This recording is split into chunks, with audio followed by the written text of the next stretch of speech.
Hello, everyone, and welcome to the webinar on building inclusive and psychologically safe workplace cultures. My name is Max, and I will be your moderator today. This webinar is organized by RGC Global Impact and Team Synergy. We will begin shortly with the land acknowledgement, and then I'll hand it over to Audrey. This is going to be an hour-and-a-half long session with a 30-minute Q&A portion in the very end of it. Now I'll begin the land acknowledgement. In recognition of those who walked this land before us, we would like to begin by acknowledging the indigenous peoples of all the lands we are on today. While we all gather on a virtual platform, it is important that we take a moment to acknowledge the importance of the lands, which we each call home. We do this to reaffirm our commitment and responsibility in improving relationships between nations and to improve our own understanding of local indigenous peoples and their cultures. From coast to coast, continent to continent, we acknowledge the ancestral and unceded territory of all the Inuit, Métis, Aboriginal, and First Nations people that call this land home. We acknowledge with regret that in the past, we have not lived in harmony with the indigenous people, and our relationship has not been one of true friendship based on honesty, generosity, and mutual respect. Let us all reflect and acknowledge the harms and mistakes of the past, and to consider how we are and can each, in our own way, try to move forward in a spirit of reconciliation and collaboration. We would also like to acknowledge that this webinar is being facilitated virtually on the ancestral territory of Anishinaabeg nations, the Ojibwe, Odawa, and Potawatomi, who collectively are known as the Three Fires Confederacy. We remember too the people of Wendat, who once made this land their home. Team Synergy Global Consulting and RGC Global Impact are committed to working in partnership with our indigenous peoples to restore wealth, health, and prosperity for those before us and proactively create equality for the people of tomorrow. We must protect the forests for our children, grandchildren, and children yet to be born. We must protect the forests for those who can't speak for themselves, such as the birds, animals, fish, and trees. Thank you, Max. Well, welcome everyone.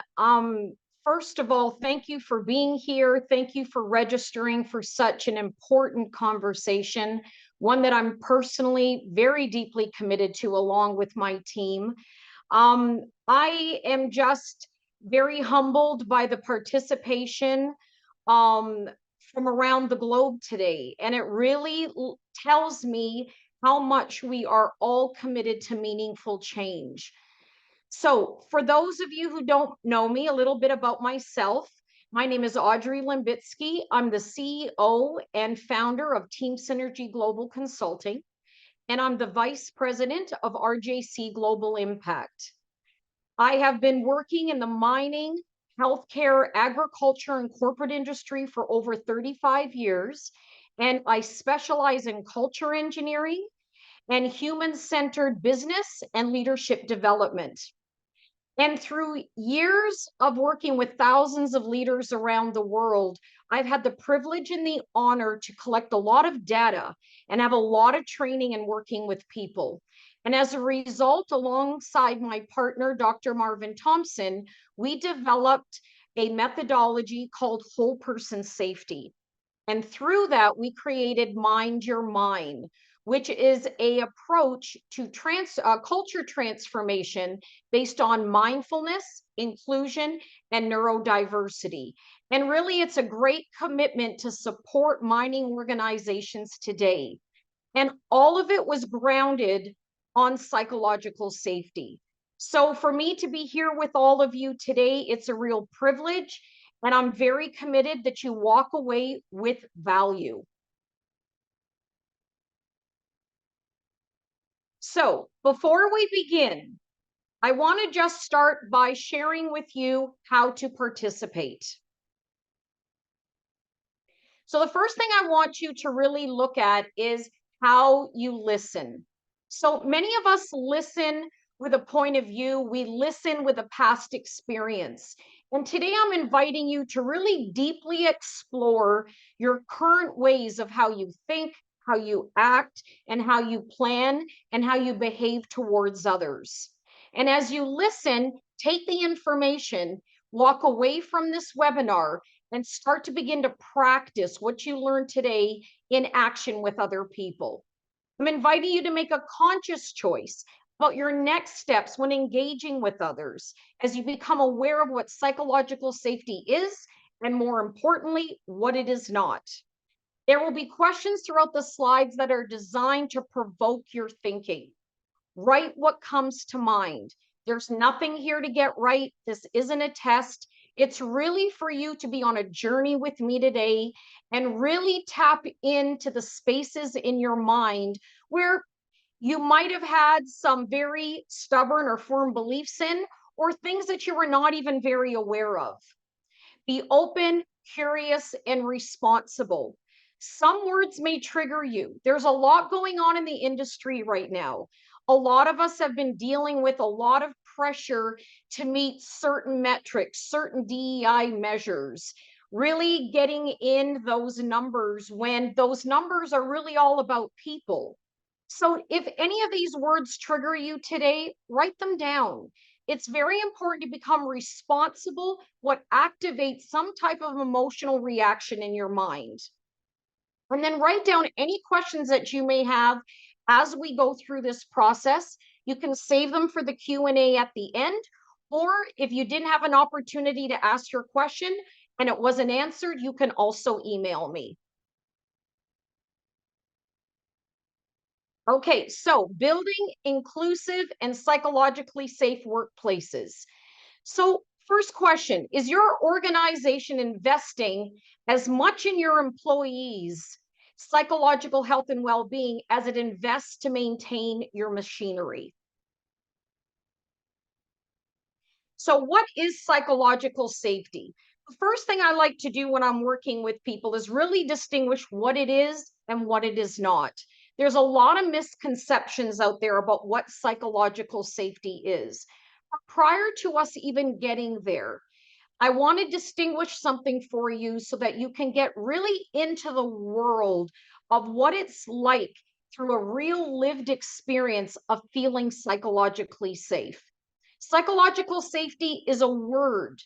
They're terms that were used for years. They're medical terminology based on the hierarchy of needs of a human being.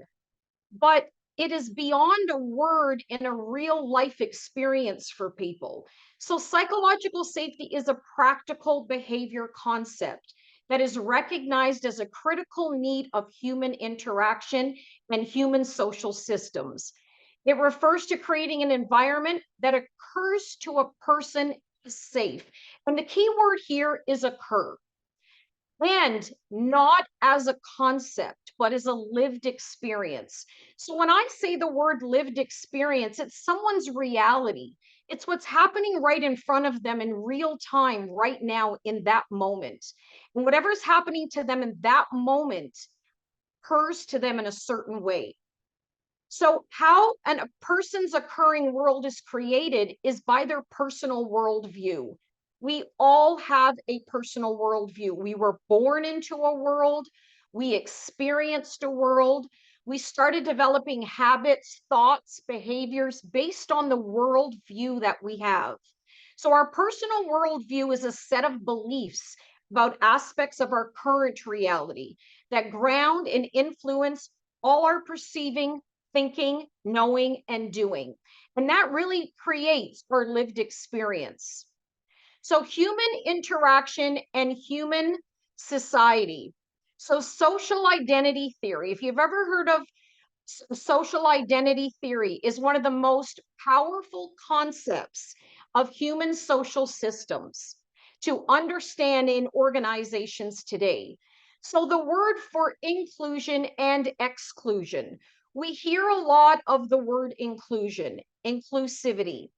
Inclusion really is an outcome due to the impacts of exclusion that we have had amongst each other from person to person. what society has created: segregation, discrimination, racism. All these things exclude people from a human social system. And it really is one of the most powerful concepts to begin to understand in order for you to really understand what it would be like for a human being to feel psychologically safe. So when you look at the top circle and you have your personal worldview, that creates your lived experience. And the two main domains under that is the way someone occurs for themselves, their own personal identity. How is my own personal experience of me for myself? And then the second occurrence is how we occur to ourselves in a group system, which is your human social settings. So, human social settings are things like your workplace, clubs, groups, family. That is your human social settings. And that's how we interact every day. Human beings were not designed to be in isolation. In fact, isolation really creates people to be very depressed, very ill, and we were just not born to be that way. So when someone has an experience, a real lived experience of being excluded, that's when they begin to have the experience of feeling psychologically unsafe.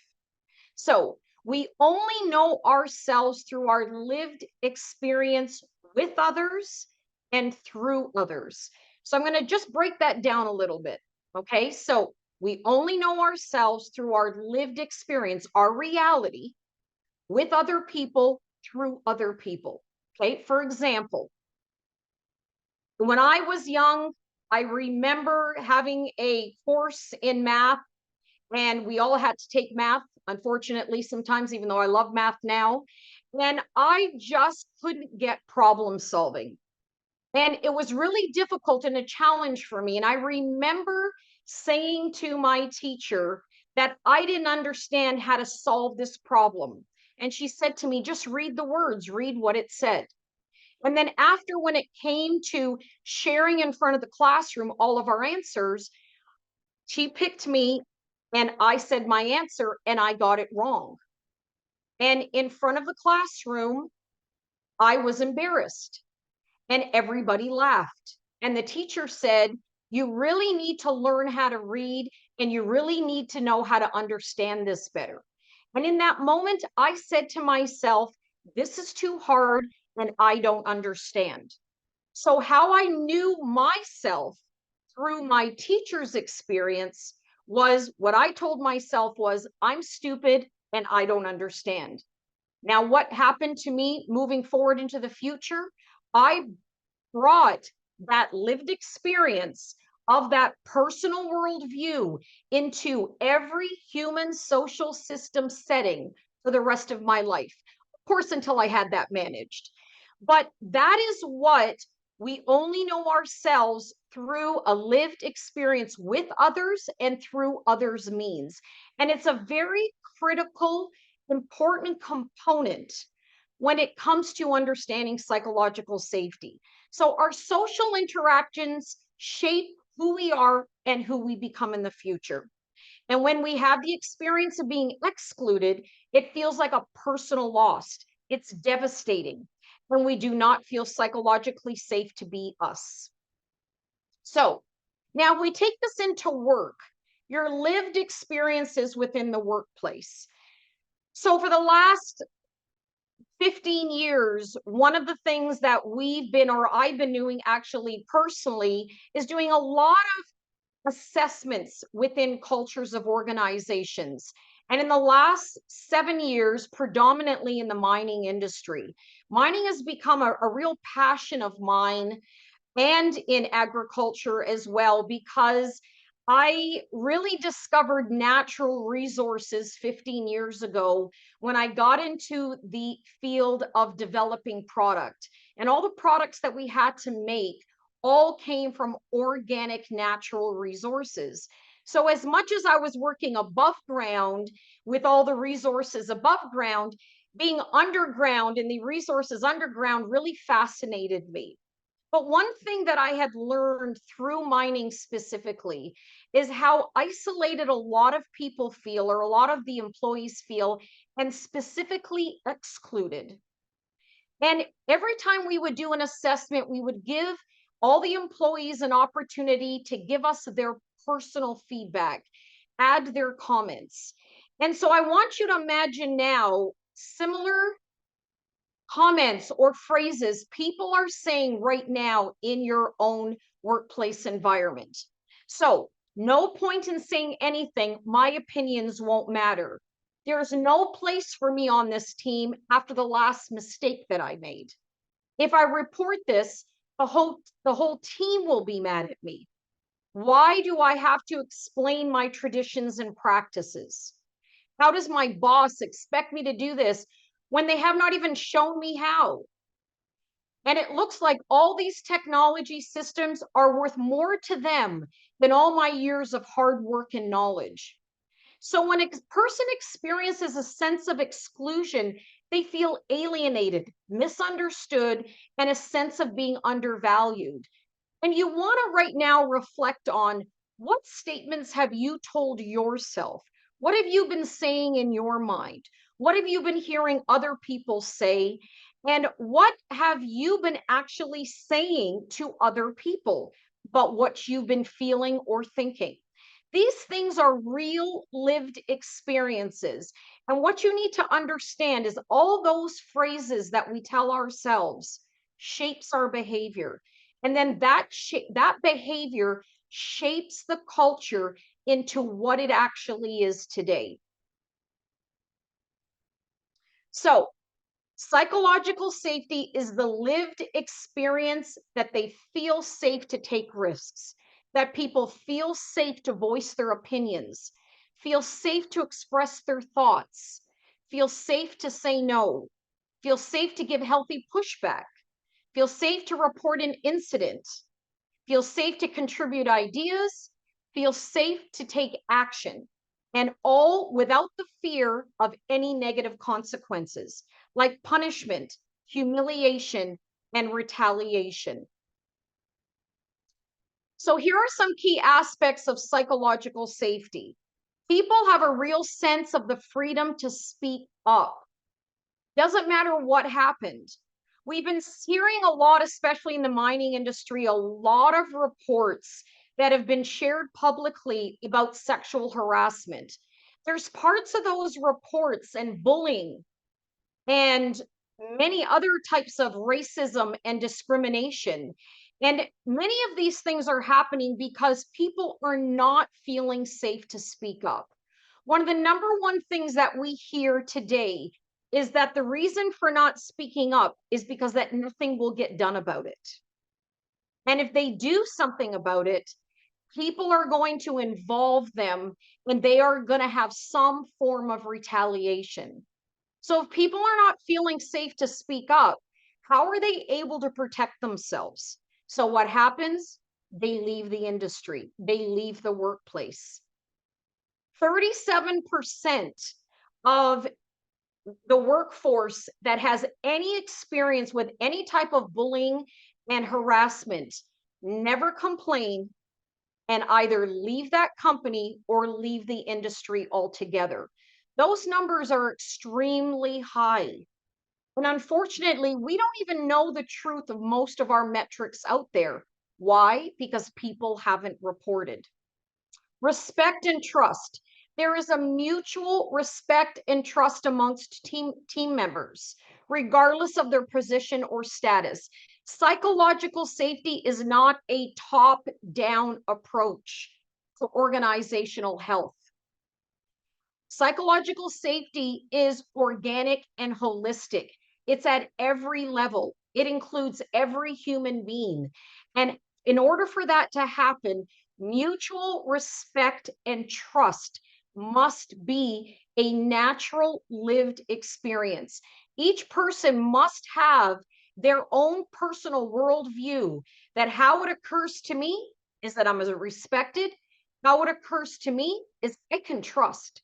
I can trust any of my leaders, my supervisors, and my coworkers to say and share anything without any type of consequence. And then open communication. The environment encourages open and honest communication with diverse viewpoints. We have to understand that when we were all born into our own agreement realities, our religions, our cultures, where we lived, our schooling, our sports, our friendships, everything shaped who we are. We were born into agreement realities based on laws, policies, standards, and practices of just human nature in every one of our countries, cities, towns that we live in. It just shaped who we are. But that also means that when we hire people, people are very diverse in who they are. And there's no one-stop way of being for all human beings once they walk into an organization. See, there's a lot of misconceptions and misunderstanding that just because you post your values and commitments on your website, or that you train people in your values when you onboard them, that they're going to adopt them like their own. The only way that's going to happen is if there's open communication. Everything happens in language. Everything that we do, everything that we become started off in our own way of understanding words. And we are contextual human beings. What that means is that what something means for me could mean something for somebody else. And that's why diverse way of thinking is something that we, as the future in mining and every other organization, really need to adopt, because this one way of doing business just doesn't work anymore. Non-punitive environment. Mistakes or failures are not met with punishment. How many of you right now can go back and remember in your careers right now the experience, the real lived experience of being punished? Now, punished is a hard word. You know, growing up, I grew up in a European family. Being punished means, oh yeah, I'm not, I better not let my dad know, because if my dad know, I'm going to get in trouble. But if my mom knew, I could probably get away with something. But punishment for us today looks and feels very different for a lot of people. Punishment could mean that in your mind, you said, because I screwed up, because I made a mistake, I'm now not going to get promoted. I'm now not going to get that raise. I'm now going to miss out on those opportunities.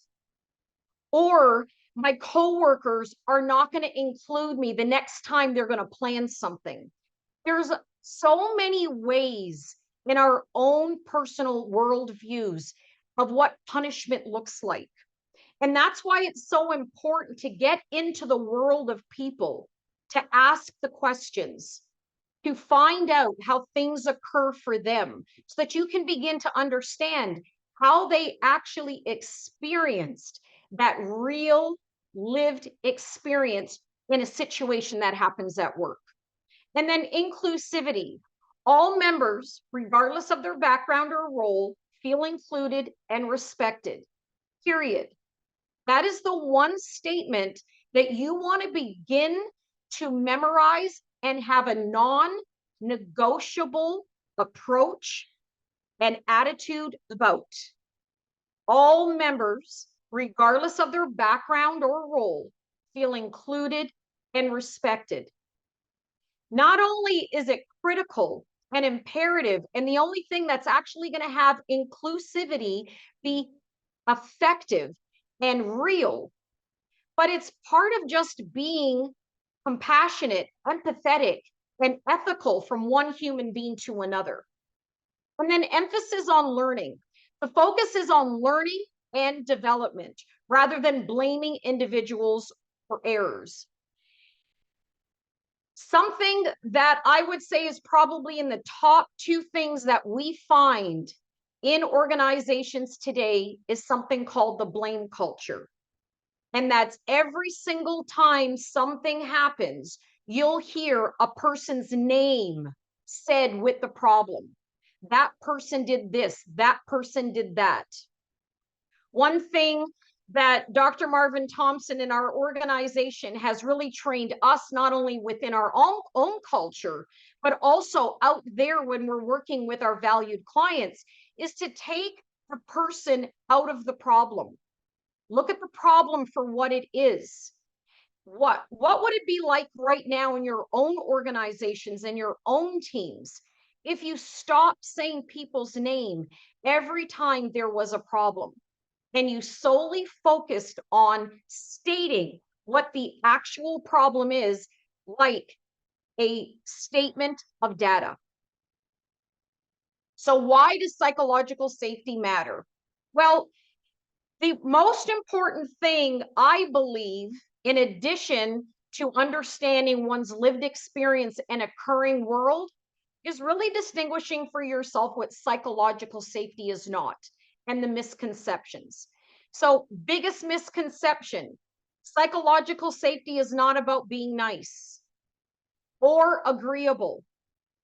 It doesn't mean that you're going to say yes to somebody in the fear of hurting their feelings or that they're going to walk away being mad or upset. It really is an opportunity to create a culture where everyone can have those tough discussions and have it respectfully and openly.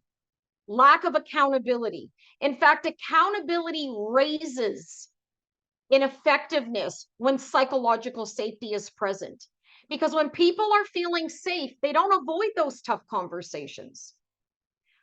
Most leaders are ineffective at holding people accountable. Number one, because they just don't know how. They don't know what it sounds like. They haven't been trained and taught. What would it look like to actually engage with your direct report, to hold them accountable for something that actually matters to them, matters to the organization, and matters to the purpose of the work? What would it look like to be able to have those types of conversations without retaliation or someone being afraid to actually say the truth or hear the truth? So, psychological safety is not avoiding conflict. It's not about holding people accountability. And it's not about decreasing performance standards. In fact, when psychological safety is present, you can increase those performance standards. Why? Because you now have a practice of everyone and your policies about discussing data, discussing standards, discussing those KPIs without emotion, without making anybody wrong, without anyone feeling blamed. So performance standards begin to drive up because people are wanting to win. They're wanting to actually do work. If you ever hear within the team people say, oh, this person always thinks they know what they're doing, or that person, don't approach them, they're not going to agree with you, or you cannot hold them accountable.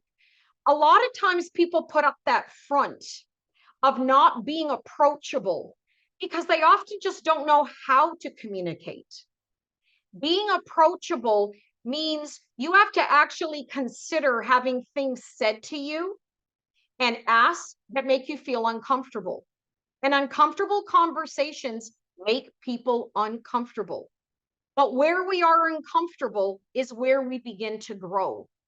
So I invite each of you to kind of really create a new context change for yourself when you hear about those tough conversations, when you're feeling uncomfortable, when you're feeling that feeling in your stomach. To me, I always tell my people, it's just a ontological reaction, physiological reaction of you growing. Okay. And psychological safety is not the same as a company culture. Each area, each team, each division of the company, each office, each part of the country that you have a site in, all has their own cultures. The biggest misconception is when people or organizations or teams are trying to create diversity, equity, inclusion initiatives across the board worldwide, they're not considering that each one of their locations, each one of their teams, and each area of the business has its own identity. It has its own culture. And this is why psychological safety is not a quick fix solution. It's a continuous improvement plan. It's a continuous improvement practice and methodology and approach to doing great business. And then the other thing is leadership responsibility. When we're out there, the biggest misconception is that psychological safety stands on the shoulders of only the leaders. The leaders are the walking, talking example of what psychological safety looks like in the thinking, in their acting, in their planning, and in their behaving. But they're there to model what psychological safety is for the rest of the workforce to adopt. So, quickly, benefits of psychological safety: enhanced innovation and creativity, increased employee engagement, improved learning and development, greater adaptability and resilience, which is one of the most important things. Teams are better equipped to adapt to change and recover from setbacks. And with as much change as there is in mining and the manufacturing space and agriculture specifically, in fact, most industries, but really in the mining and natural resource industry, it is hard to keep up with change. And one thing we fail at, and I say that with love and respect to everyone that's attending today, we have failed as an industry in change management. We have forgotten the people aspect of change, and that change only happens through people's thinking, planning, acting, and behavior. We're not machines. So psychological safety is really a partner in creating effective change management strategies, systems, and processes. And again, from there, you get really united team collaboration. Work conflict starts to really become more about problem solving, engaging, going back and forth, inventing new things, and really creating opportunities for people to share their voice. So I'm sure many of you, and maybe some have yet to really see or have read this, but in the mining mental health study, people working in mining and natural resource sector experience higher rates of psychological distress compared to workers in other industries. It's costing almost $400,000 per 170 employees. Okay, so when we really look at, should we be investing in psychological safety practices and standards, and really at the ground level, building it into the foundation of our organizations, you may want to ask yourselves, can I afford not to? So the average age of the global mining workforce is 47.6. Agriculture, manufacturing, the corporate is 44.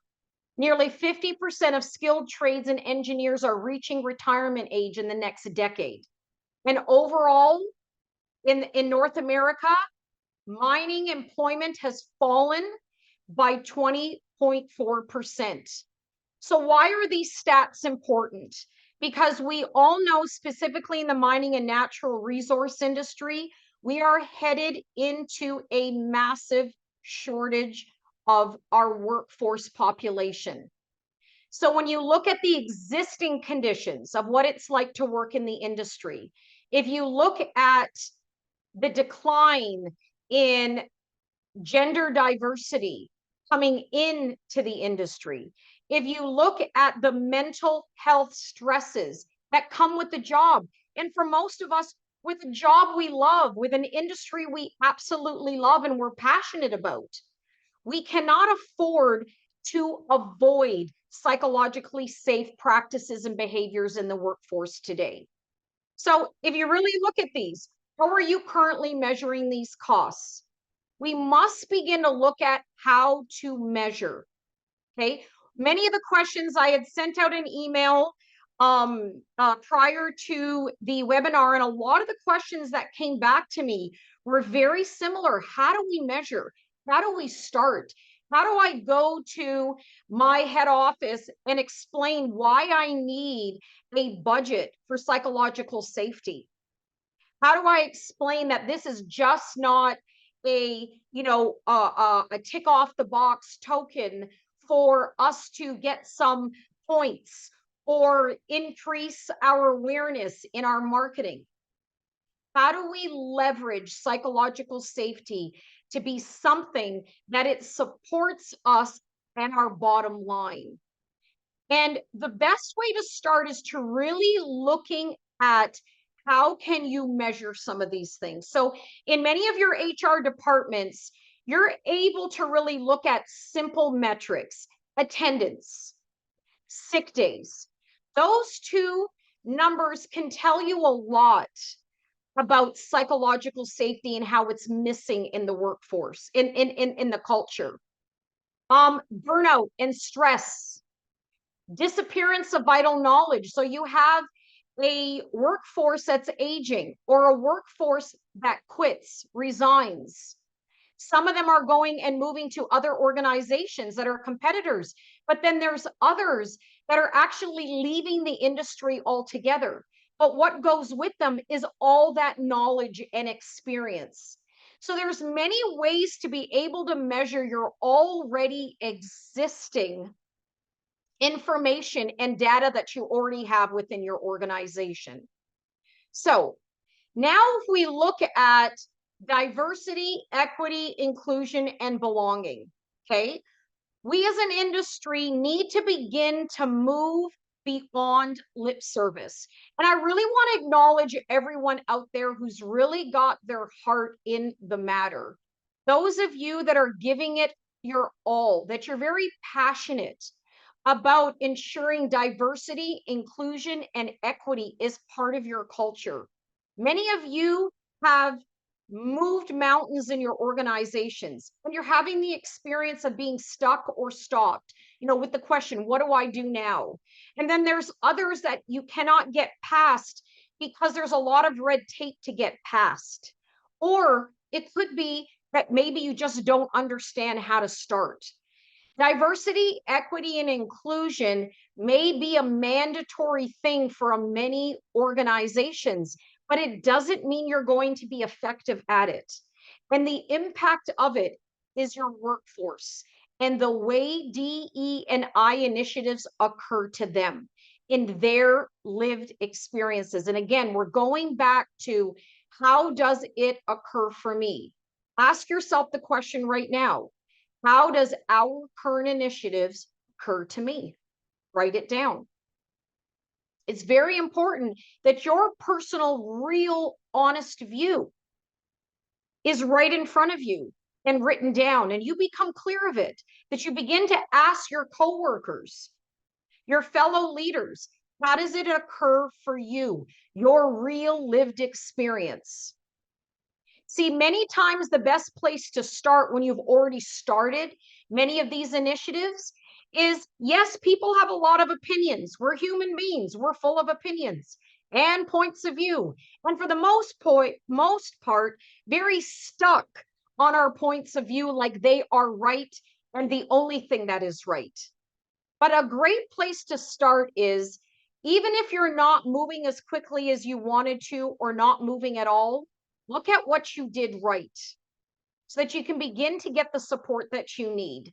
So why? Why is only 49% of organizations today have a strategic diversity and inclusion plan, but of that 49%, 30% reported not having enough resources. So not enough financial support to have continuous improvement training, not enough financial support to measure current strategies, not enough funding or people People is your number one resource. And most of people right now, especially in the mining sector, are working sometimes 12 to 16 hours a day and not having a day off. And it's almost like it's expected because it's become part of the culture. To not do that, you fear you may look bad. Again, not feeling psychologically safe to say, no, I do need to go home, or no, I'm shutting the computer off now. So 80% of today's global organizations that implemented DE&I training say there was little to no impact and had the experience of just ticking something off the box. Unfortunately, and it makes me very sad, this is the number one comment we hear. And we have surveyed thousands of people. For people, it's like they went to a movie, they watched it, they got really excited, empowered. They left the movie saying, I'm going to do that, or this was great, and I want to do this next time. But that lasting impression didn't remain with them to remain within their own actions, their own thinking, their own planning, and their own behaviors. Now, why? Why is this something that's common? Well, first of all, having measurable and meaningful progress, you need to understand that diversity, equity, inclusion needs psychological safety. You cannot have effective diversity, you cannot have equity, and you cannot have inclusion without psychological safety, period. And you want to write that down. It's next to almost impossible because psychological safety provides trust. It creates a sense of dignity, respect, and trust. When people are knowing that they're valued and that what matters to them matters to their organization, they feel included. When people see themselves in others, their cultures, their traditions, their race is honored, valued. There's no tokenism. That they're there because they earn to be there. They are there because they're a human being. They're there because they're valued. They feel psychologically safe. And when you have psychological safety, and you have that psychologically safe lived experience within the organization, you have diversity, equity, and inclusion. That is what creates that sense of belonging. So you begin with psychological safety, you end with belonging. There is no DEI&B type of program that you could just roll out as a one-time thing, have all your leaders, have your workforce do it, provide all that awareness, and then that's it. That's not sustainable. It's ineffective. And it actually occurs to your workforce as very superficial. And I'm sure many of you have heard by many people, oh, we did that and it did nothing. Why would somebody say it did nothing? Because they didn't have the lived experience that it did anything for them. So measurable and meaningful progress really means we measure. We measure diversity. How do we do that? Diversity doesn't mean we have certain genders and certain races and they have to be in certain roles. It means we are diverse, neurodiverse in all people within the organization, and we provide equitable opportunity for all people. All people are included in every opportunity so that our leadership is diverse, so that everyone has a sense of dignity and they feel respected and they feel valued. And therefore, this is the culture that they belong in. So the number one reason why people are leaving organizations today is because they're toxic, not because of money. Money is something that does not empower people. It pays the bills. It just doesn't fully empower people. So here are the top 10 reasons why, without psychological safety, DE&I efforts risk being superficial, ineffective, and not sustainable. So safe spaces for diverse workforces. If you're not giving people a safe space to say what there is with respect and honor, they are not going to say anything. And silence is the new epidemic. Silence is what's killing innovation. It's killing the future. And in the next 10 years, it's going to kill off, and remember these words, kill off a lot of opportunity for our young generation to be inspired to get into this industry, in many of those industries that we all love. Okay, so silence is that epidemic. And when we are not sharing amongst the people who can actually do something about our concerns, we're out there gossiping out there and creating a new paradigm shift.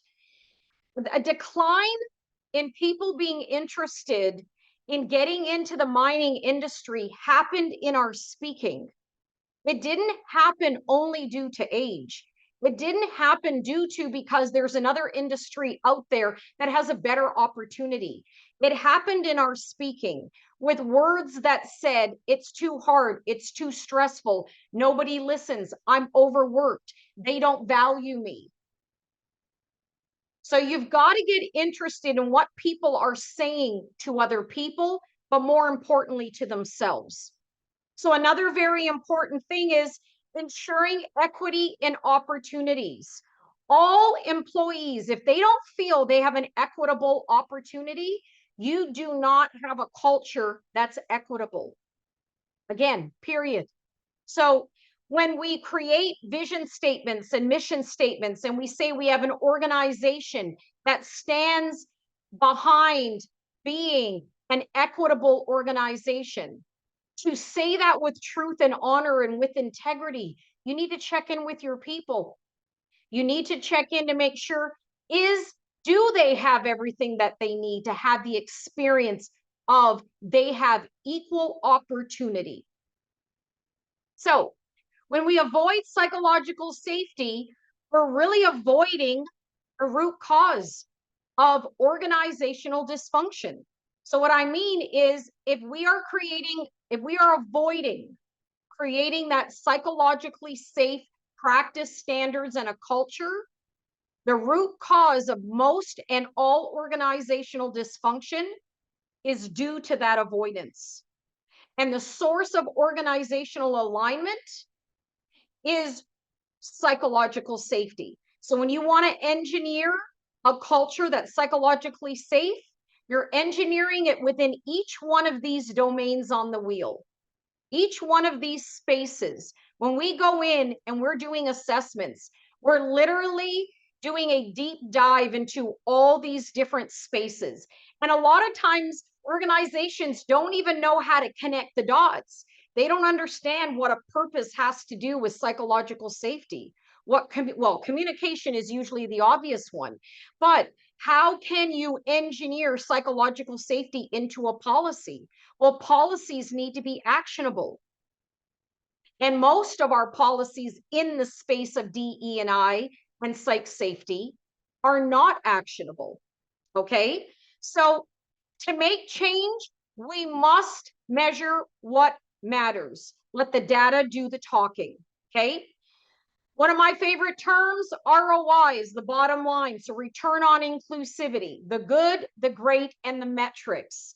Okay, inclusivity is no longer a marginal HR initiative.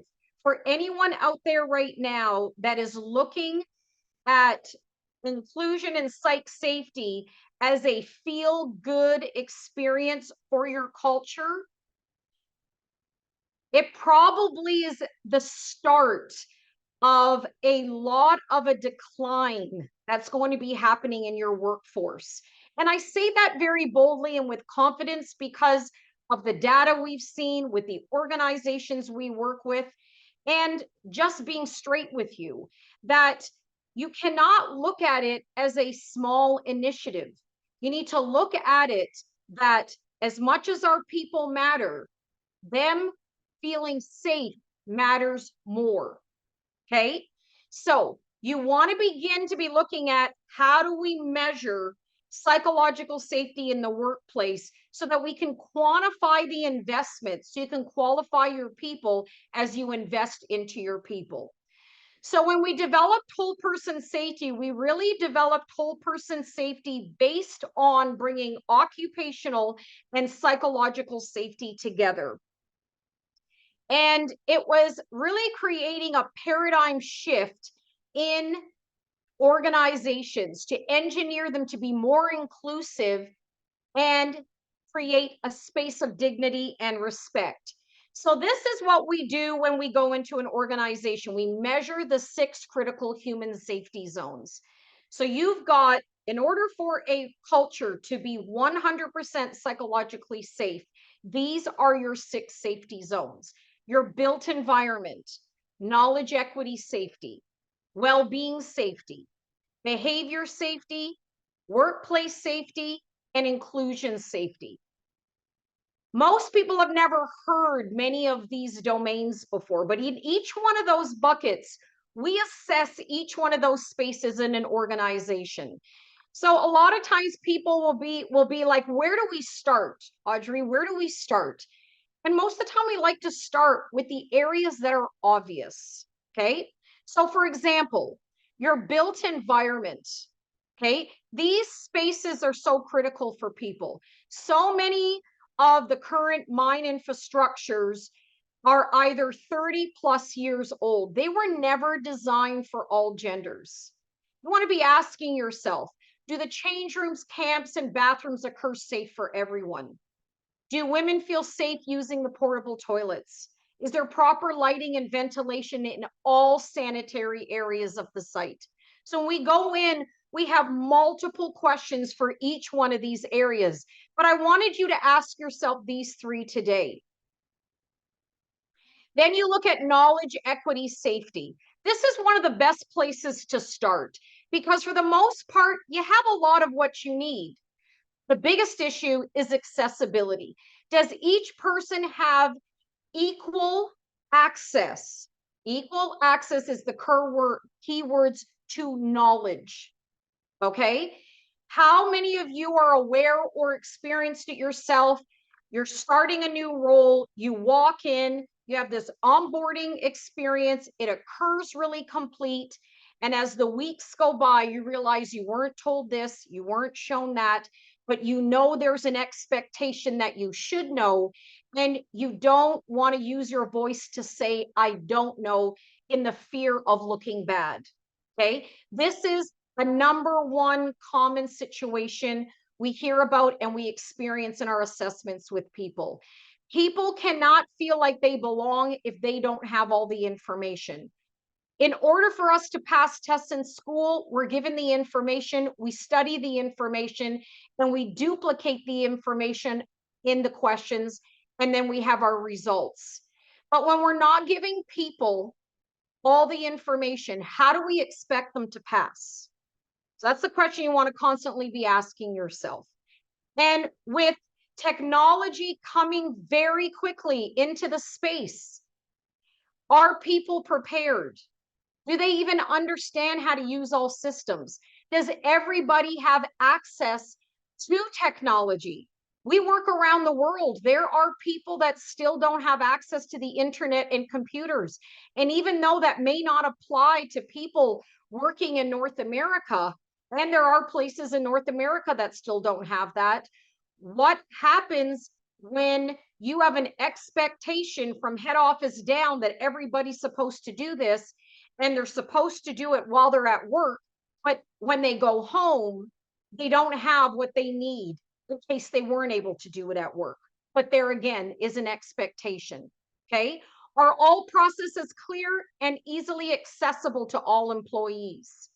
And well-being safety.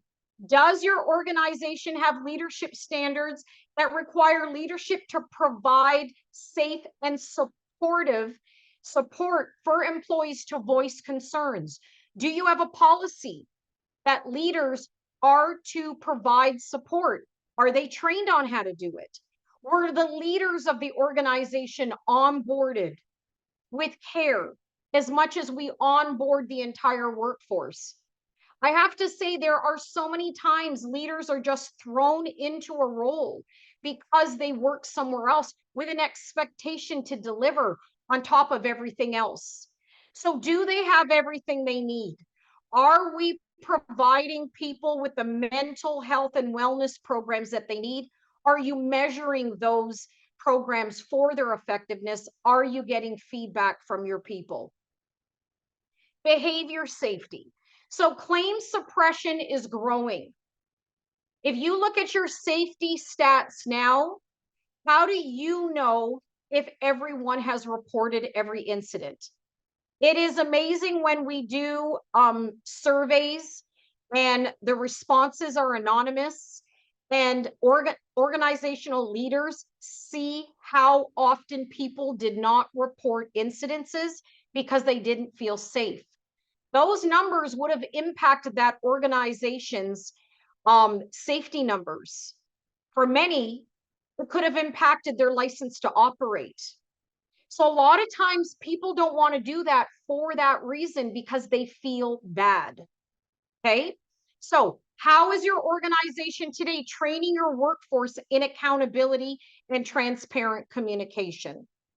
What standards and policies are in existence that empower reporting? And then workplace safety. Things like, is all your PPE designed for all genders, all body types? There's still today so many women I know that don't have the proper PPE. They're wearing that's not designed for their body. They literally do not go to the bathroom. They literally avoid themselves from drinking water because they don't want to take off their uniform to go into a portable bathroom. These things are real and they're happening. And we must, as a community within this industry, in many industries that where we have people wearing PPE, get interested in what it's going to be like to transform that experience for them. Does your safety policies include remote and hybrid standards? This is a big gap right now in safety. Is how do we interconnect the infield for the remote, only remote, to the hybrid? And who's holding everybody accountable for those three different unique safety spaces? And then inclusion safety is an average of 40% of today's workforce is believing it is too difficult to ask colleagues or direct a manager for help. You want to be asking yourself, am I approachable? Do I check in with my team and colleagues if they need support? Do I make assumptions? Okay, so and last, the one thing I wanted to leave with you is that in order for whole person safety to be effective, we really need to take on a new generation of leadership. And that's mindful leadership, inclusive leadership, and neurodiverse leadership. And when you go through all these different areas in your leadership, there are many things to hold yourself accountable for. Personal microaggressions, things you may not even be aware about, biases, unconscious biases, how you engage and lead marginalized groups. Are you challenging exclusionary practices and promoting equality? Are you willing to adapt strategies as needed so that everyone is included? So in the interest of time, because I know many of you have questions, I'm going to pause it right here and leave you with one last thing. And I'm going to leave you with a few quick wins that you can take on right now that don't cost you any money, will cost you your time. You don't have to wait for a PO and you don't have to budget for it. Okay. So one of the things to really begin to implement and be responsible for is encourage open communication and feedback. Remember this.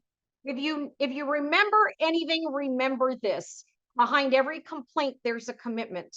And for most people, there's a big commitment. People don't complain and get upset. unless they're really committed to something that matters to them. Get interested in what that's about. Establish regular check-ins. Ask yourself, am I approachable? And if I'm not approachable, begin to find out. Best way to do that is have check-ins. Schedule them. What gets scheduled gets done.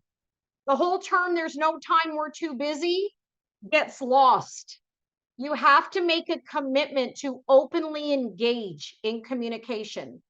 And then last in that space is just listen. You don't need to fix anything. Being within a space of open communication does not mean you need to fix and solve everybody's problems. For the most part, you have 100 of your own. But what people are really needing and craving is just for another human being to listen to them. And the best way to have that person experience you heard them is to really just look at them in their eyes, be sincere, repeat what they just shared with you, and begin with what I heard you say was, and repeat it. Wait for them to acknowledge it. For the most part, them hearing you say back to them what they said to you will have them left like they were heard. And then include psychological safety aspect into your daily safety meetings. We have a lot of safety shares that are based on occupational safety. Begin to bridge the psychological safety shares into those meetings. And then meaningful, immediate recognition. Everyone loves authentic and real acknowledgement. And I mean right on the spot. If somebody's doing something great, sincerely acknowledge them. Say their name. When people use names, they feel recognized. Okay? Okay, and like everything else, now is the time. If not now, when are you going to begin to really begin to see how important psychological safety is? So what I'd like to do now is hand it over back to Max. We can begin our Q&As. So thank you. Thank you so much, Audrey, for this insightful conversation on psychological safety and inclusion and why those are so crucial in the mining industry today. So now we'd like to move on to the Q&A portion of this webinar. You can ask your question 2 ways, either by typing it in the chat. You can also select whether you want your question to be available to everyone, so to other attendees included, or just me and Audrey. Or another option, if you'd like to speak up, you can raise your hand. I'll promote you to a panelist and you'll be able to turn your camera on and turn your mic on as well. So feel free to share any questions you may have.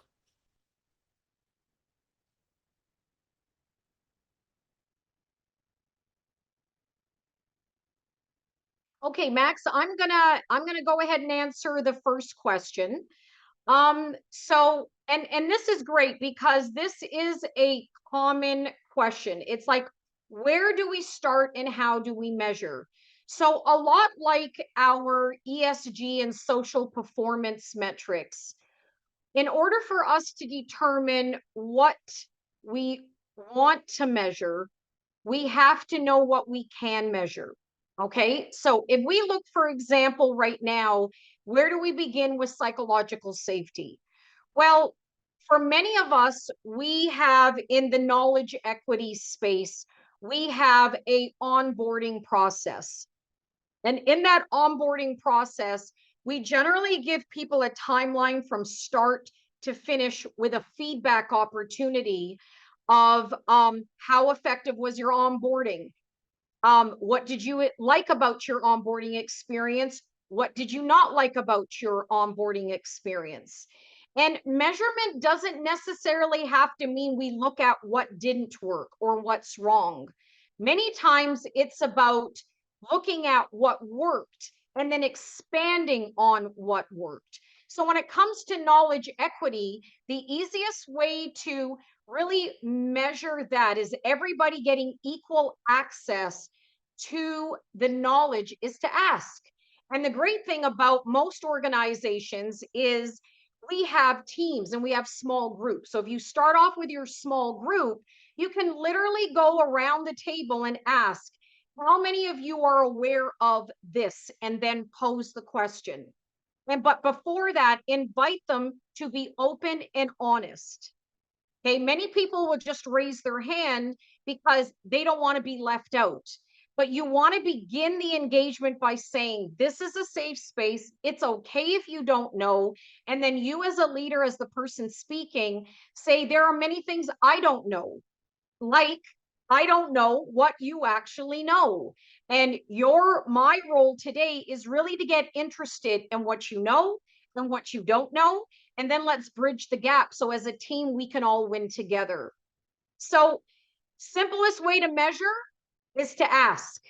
And it's the best and most effective way to begin the process of psychologically safe communication.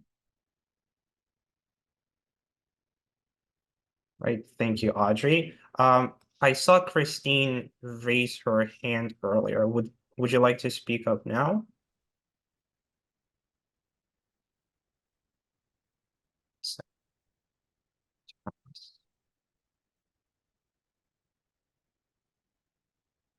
Is someone raising their hand, Max? Yes, Christine is Okay. rejoining as a panelist now. So feel free to share your camera, microphone, and share your question with us. Apologies, my microphone or my audio is or my video is off at the moment. I was just curious about the mining mental health study that was mentioned in the presentation, and where can we get a copy of that to learn more about what was taking place during the study and the populations, et cetera?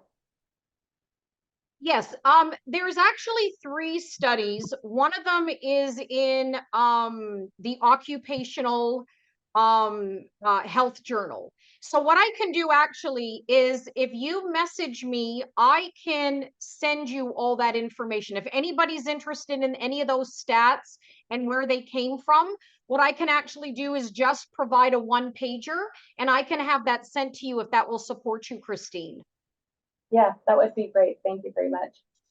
Yeah, and Christine, when we look at, things to measure, mental health is one of the easiest metrics that we already have existing in our organization. And again, best place to look at is absenteeism, turnover, okay?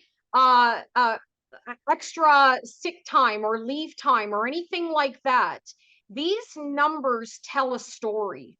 Okay. And when you can look at the patterns that are happening in the absenteeism, not necessarily at a certain time of the year. So, like, it's not going to happen like during flu season. I mean, something that's consistent where there is an increase in people taking time off work due to stress.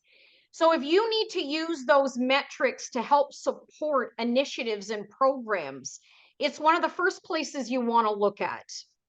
Yep, that's great, Audrey. It's always nice to have beyond your own company metrics, is to have a third party or a neutral organization that Yes. similar patterns. So it helps to reinforce any initiative you're trying to put in front of a leadership team, and they do enjoy statistics. So thank you for that. Yes, comparative data is very powerful. Okay, good. Thank you, Christine. So there was also a question regarding the recording. So as you've probably noticed, we are recording this session and we'll be uploading it sometime tomorrow. If you'd like to get notified exactly when the recording is available, you can send a message to it@teamsynergy.com. I'll share the email in the chat. And I believe Audrey was also planning on sharing the link to the video for those Yes. who requested a call. Yes, we will have that sent out to you by end of day tomorrow. So everyone that's registered for the webinar will get that video link. Okay. Max, the next question. Oh, So, actually, go ahead. so the next question is from Roger. The pressure to deliver results are real, and the need to adapt to DEI is also real. How to balance so clear? How do you address these two pressures aren't so clear? Any thoughts on this? Yeah, wow. Okay, so Roger, I'm going to repeat this for everybody. Pressure to deliver results is real. That's just a lived reality for people. And the need to adapt to DE&I is also real. Now, I want to distinguish those two for you. The work pressure, delivering results is really real. You're in it day in, day out. DE&I and adapting to it is a concept. And I know that may sound a little bit harsh, but in reality, diversity, equity, and inclusion initiatives are conceptual. So when something is conceptual and it's not adopted yet by the workforce, it doesn't become a natural, organic phenomenon way that people behave, the way they think, and the way they plan. So, for example, delivering results. We get up in the morning, start our days at site 6 a.m. We wake up in the dark, we go home in the dark. At least that's sometimes how it occurs. And when that happens, all we do day in, day out is perform like machines.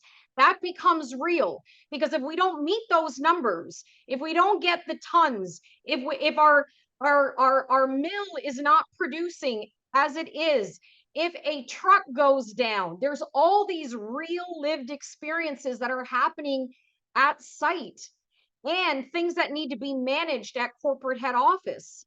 But DE&I is not that way because it occurs for people as a concept. So in order to have them both, it must become natural. So for example, you may be busy every day delivering those results, but your belly will tell you you're hungry and you'll naturally want to eat. You'll get thirsty. You'll naturally want to drink because you've adopted it as a real lived experience. I know that comparison or that example seems so simple, but it really is that simple. Until we organically, authentically have diversity, equity, inclusion as a natural way of thinking for ourselves, it'll always become a concept that, for the most part, we have to force an outcome with. And what I mean force an outcome with is I'm not saying you're not authentically wanting to. People want to, but most people just don't know how, and how it's just natural and organic. And that's why, when you have that kind of a pressure, especially as a leader and a manager, it's like the best place to start is with the simple things. You can create an inclusive, diverse experience for people that occurs natural for you while you're engaging with them, already talking to them about performance measures. You can do that. It's how you say it, it's what you say. So some of the things that you can be mindful about is how you say what you say, or more importantly, get responsible for some of the views we have in our head that stop us from saying the things that we should be saying or doing the things that we should be doing, basically doing what's right. So, Roger, what you're experiencing is real. It's a real pressure that most managers in the industry of mining and most industries right now are experiencing. So did that support you?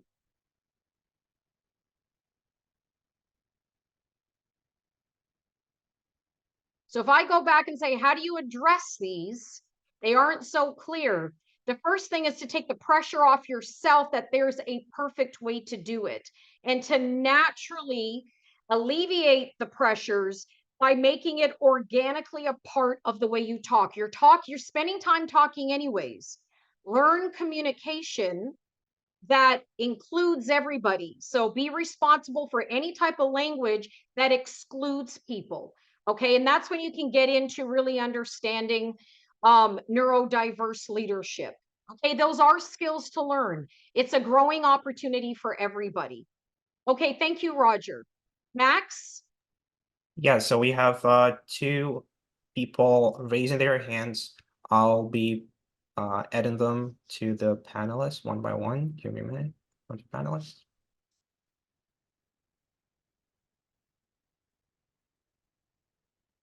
I see, is that Scott's you wanted to read? So I just added a person. Okay. So we'll do Sisay and then Scott, or who's first, Max? Sisay. Okay, go ahead, Sisay, and then we'll get right over to you, Scott. Hello, everyone. First of all, I would want to congratulate you, Audrey. That was a beautiful speech, and I am glad to be part. I have learned quite a lot. Thank you, Sisay.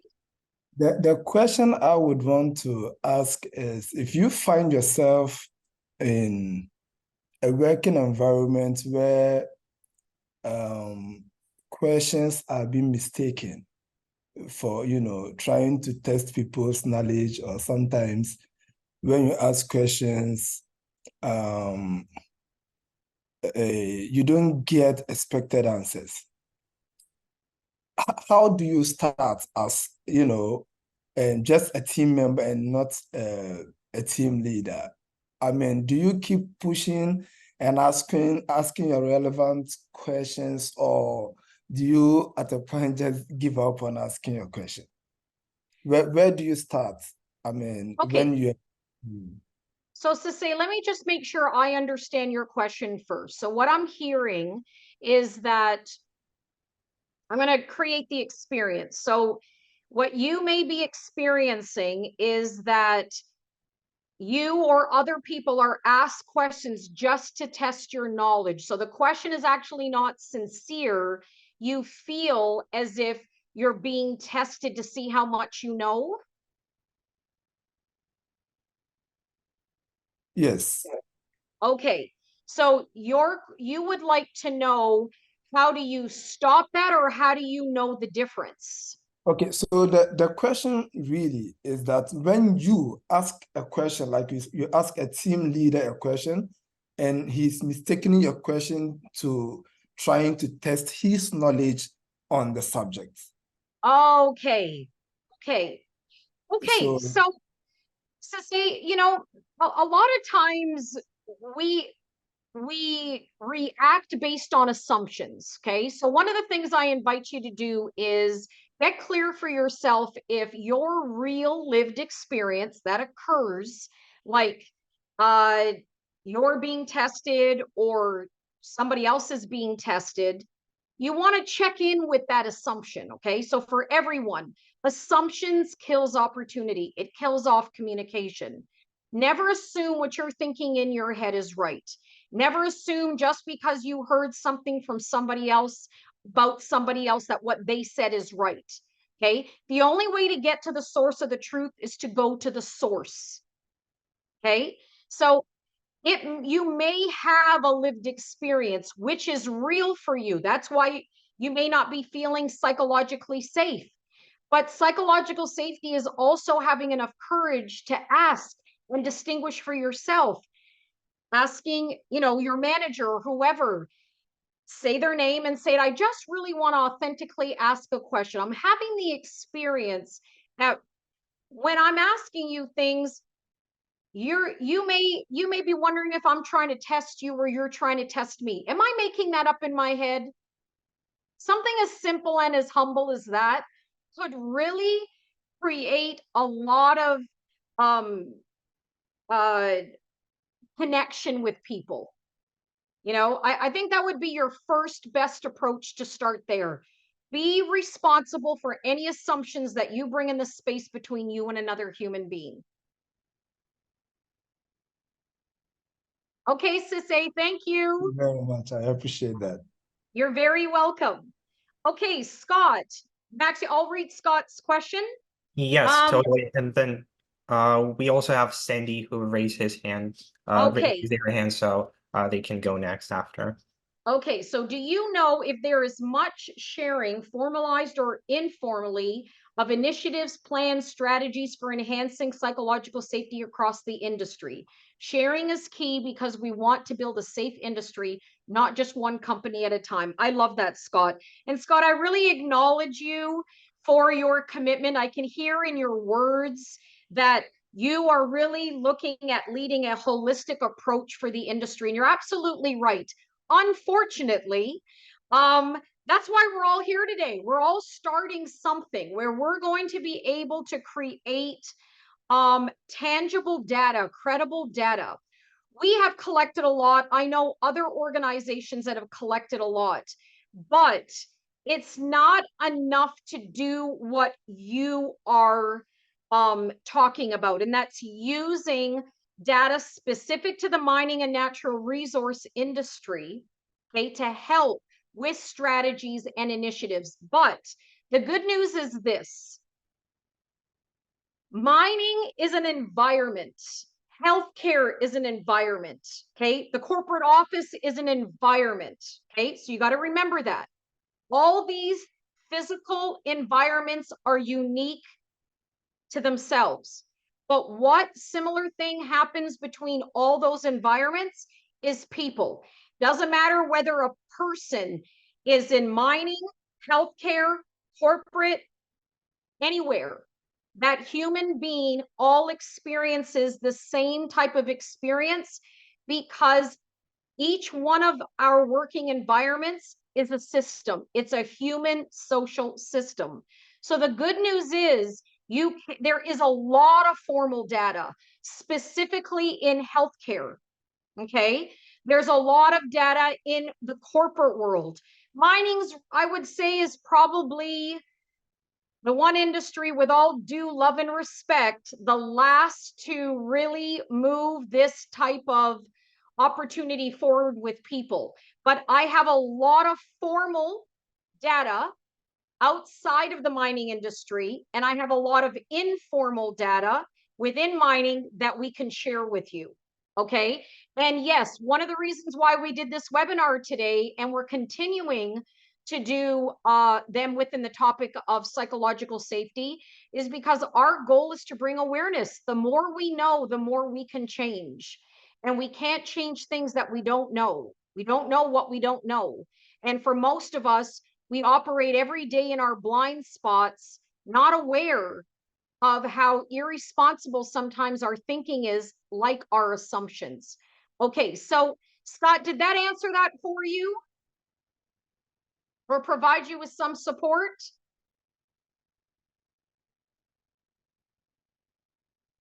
Okay, we'll wait for that response. Okay.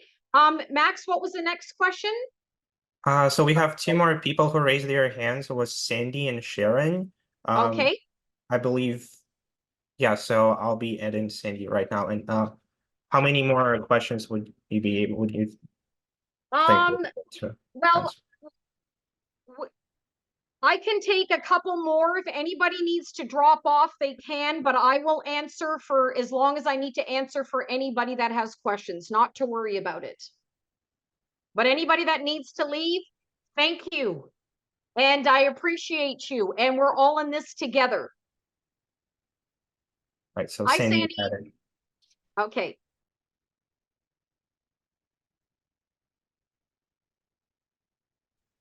My apologies.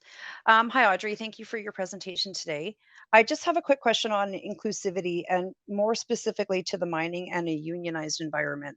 Okay. So in an organization or in an industry that is so naturally siloed, how do you Yes. go about approaching the inclusivity where you're working in a unionized environment and within that unionized environment, everybody is your meal rights are your meal rights, your electrical is your electrical, and everyone is, there's no cross pollination there. So naturally, within your organization, staff remains staff, union remains union. I know we're talking inclusivity from more of a human perspective and less as a job perspective. But if we're going to talk about psychological health and safety across the board, organically and holistically, what do you do about that factor?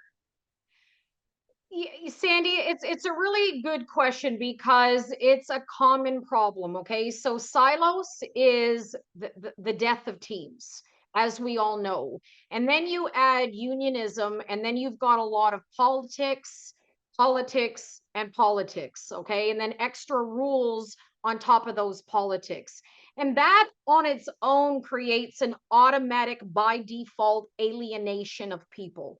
Okay, so you've got three types of environments: non-union, union, like whole union, and then a mix of union and non-union. And a lot of times, I'm not sure in your situation, is it a mix of both?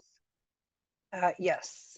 Okay, so there you have, within that one culture of an organization, you have two different cultures. You have union, and then you have non-union. Okay, so inclusion is not necessarily that people have to do things. Okay. So if we have a policy where the leadership team, because generally the leadership team, I would assume, is non-unionized. So the senior leadership team is non-unionized. Their way of behavior, they're modeling inclusivity. So how they're modeling it is they're modeling it in their behavior and how they think, how they plan, and how they behave. Okay. So if they're addressing a union or a non-union employee, they're going to address them the same way, except one may have a different set of rules and policies that that leader has to be responsible for honoring. Okay. And part of inclusion is honoring agreements. So we all have agreements, and whether a policy or a standard, but a union agreement is a union agreement. That employee is part of that union by choice. And if we look at the words, what matters to them matters to me, that's where inclusion comes in. It's just honoring and respecting the fact that that is part of their life. That's part of their career. They're part of a union. But now, how do you bring people together so that there's not these silos, like these little battles of gossip and situations going on, within the organization? I always say the best approach is the truth. Best approach is being straight with people, having transparent communication. Just because people are a part of a union doesn't mean they're not part of team meetings that have non-union people. We're all included in those meetings. And a lot of times, transparency is what's going to break that cycle of silos within groups. We've seen it. Sandy, it is hard and possible, right?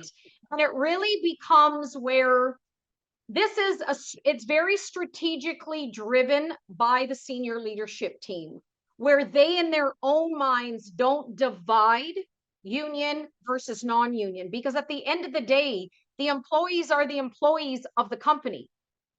They all have equality across the board, equity across the board. So again, how do you create that inclusive space in your situation? Begin with transparent communication. Begin with the senior leadership team creating a strategy of an approach. Okay, so there's a real strategic approach on how to deliver everything in an organization from top down when you have those two different groups of people.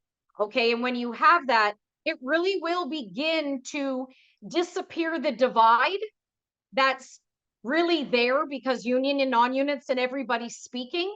But the more you can create inclusive group, transparent, open experiences from the senior leadership team, that exclusion line will start to disappear. And it takes patience and persistence. If you need any additional support on a couple strategies that I've done before in that situation, I'd be more than happy to share that with you. Fantastic. Thank you. You're very welcome, Sandy. Thank you. Max, what Right, was so the I next? believe the Yep. next person is Sharon, who wanted to ask her a question, so Okay. promoting her.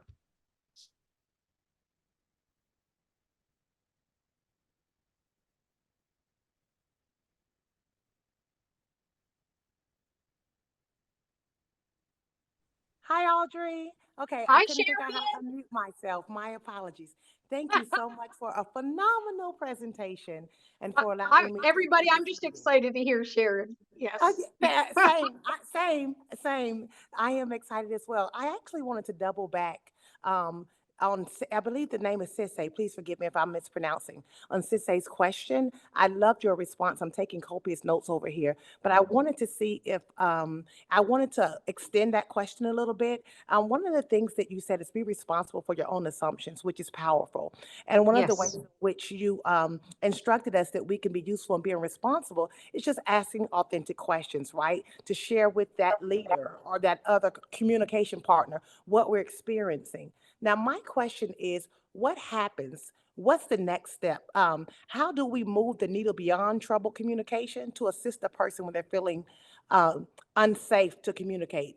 So let me offer an example. And I'm going to use Sisse if they're still there on the line. But if they're not, I'm still going to use them just because they brought up the question. So say Sisse in your example is communicating with someone and Sisse holds the assumption that that person believes that Sisse is actually just testing their knowledge or vice versa, that person is testing Sisse's knowledge. And Sisse goes to that person and authentically asks, acts on your response, acts on taking responsibility for his assumption.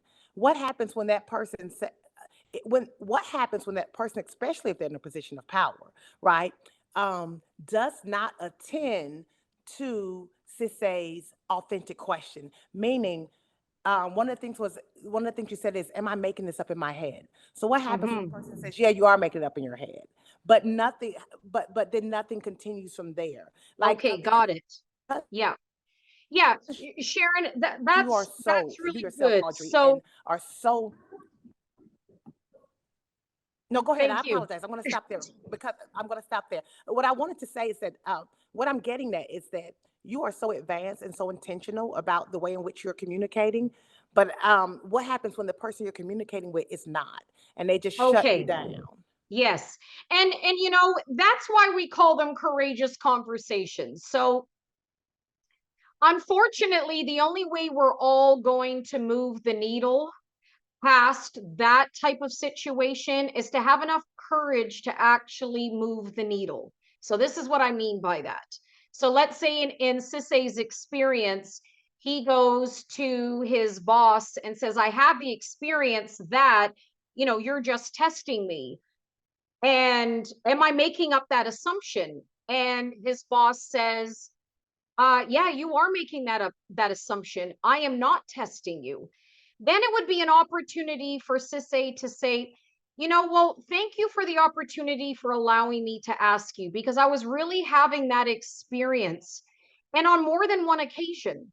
See, Sisse's got to be able, and everybody else has got to be able to keep pushing the needle. And I like how you use the word pushing the needle, because for the most part, Sisse's lived experience is real.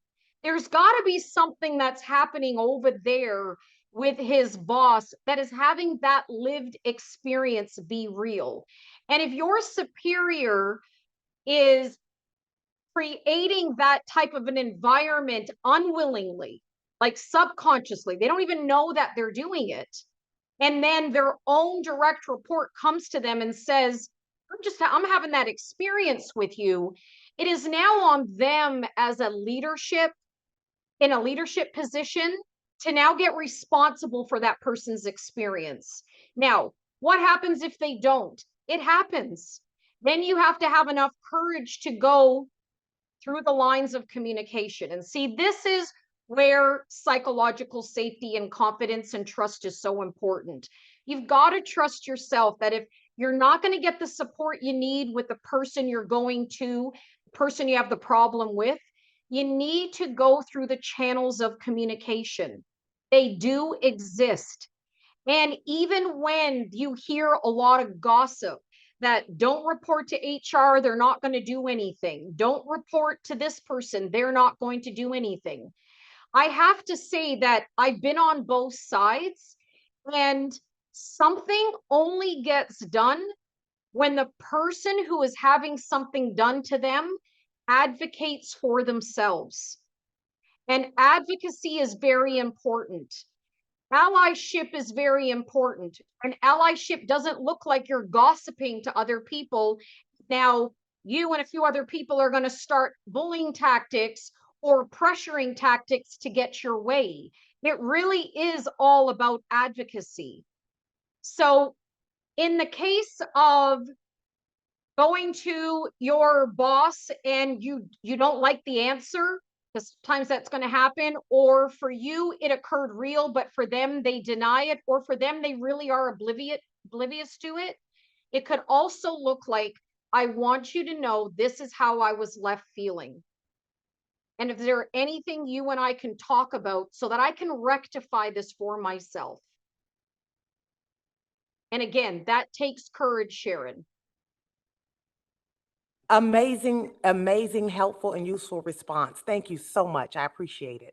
And You're thank you, very Sise, welcome. if you're there, for allowing me to use your example. Absolutely. Oh, Sise, yes. Sharon says thank you. Okay. And if you want more on that, Sharon, if there's anything you're dealing with personally, let me know. You can reach out to me. Thank you so much. Okay, Max, is there anyone else? No, I believe this is it. Okay. I don't see any more hands or questions. But as I put a message in the chat, I'd like again to thank everyone for coming today, and also promote our next webinar, which will be happening on February 8th. Yes. So I also put the link in the chat. You can use that to register for the webinar and other resources like the newsletter, and also request a call. Thank you, Max. Thank you, everyone. Thank you for all that you do every single day. You are valued. We need you. The future needs you. And I look forward to seeing many of you in person, and also at our next webinar on February 8th. So thank you very much on behalf of everybody in our organization. And thank you, Max. Presented by RJC Global Impact and Teams Energy Global Consulting. Building the future together.